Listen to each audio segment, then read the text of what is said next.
It has been said that a great institution is nothing more than the long shadow of a single person. For the Novi Police Department, that person is Lee Begole, and we all stand in his shadow. Lee Begole is a tough man. Lee Begole was one of the toughest guys I've ever been around. He was a big man, a very strong man, and a very fair man. His goal was always to take care of the citizens. It was very important to him that you took care of the citizens. You treated everybody with respect.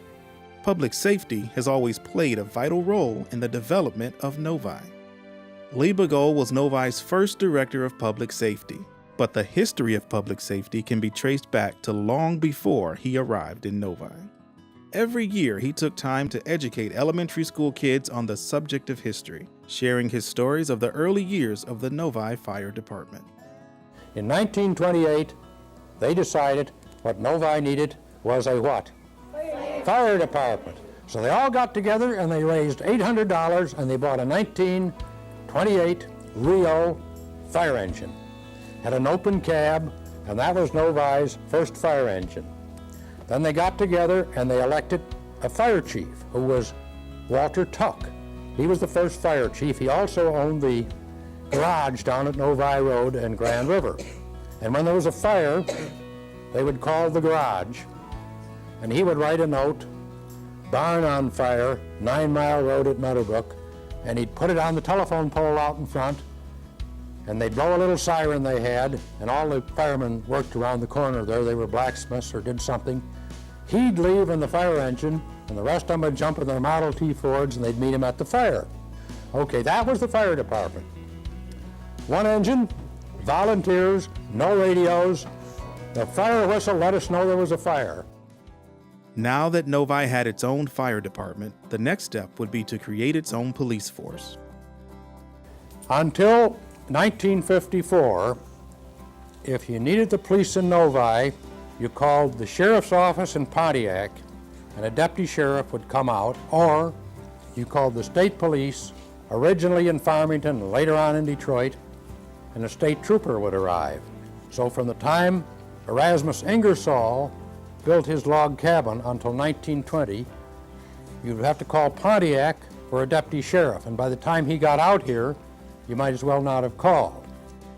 As Novi grew, they finally decided they needed their own police force other than the state or the sheriff's department or the elected constable. So they appointed a policeman 32 years ago. That was the first policeman in Novi. Who was he? Does anybody know? Me. That's right. Back in 1954, he was hired as our first police chief here in then Novi Township. For many years, Chief Begole bore the brunt of every single duty known here as Department of Public Services, Public Works, Police Chief, Fire Chief. He handled 99% of all the patrol duties that took place.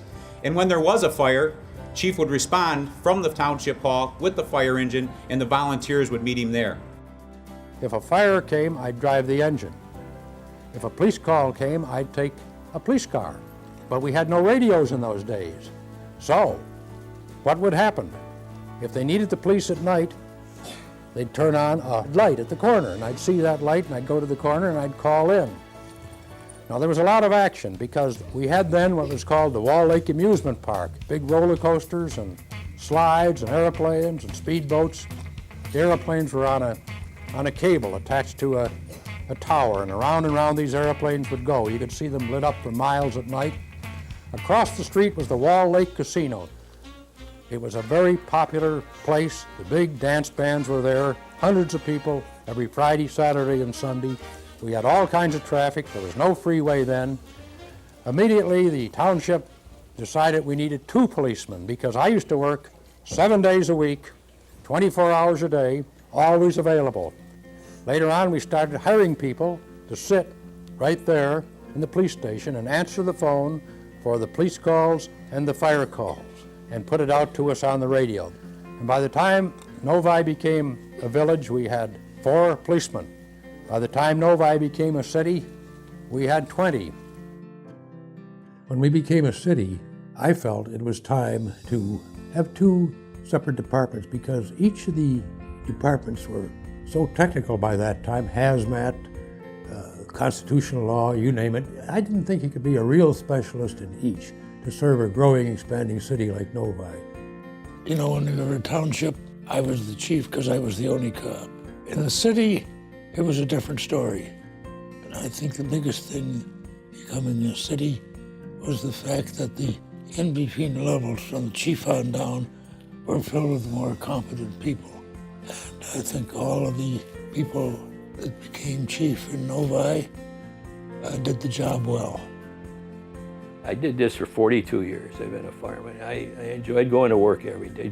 And it was just probably because of the people you work with. I've always been fortunate, I think, throughout my career. I've always been people, there's somebody there that's been there to kind of help me out with everything. I would have been a cop for free. It was my lifelong dream, and to be a Novi cop was the most fortunate thing that ever happened to me. Lee Begole gave me the opportunity to fulfill a lifetime dream, and I'm very, very grateful and thankful for everything he's done for me. As much as I loved him, David Malloy has brought the department to new levels, new heights, you know. He's the best of the best. He has carried on the tradition that Lee started and has made Novi continues to be the greatest police department in the state, maybe the whole country.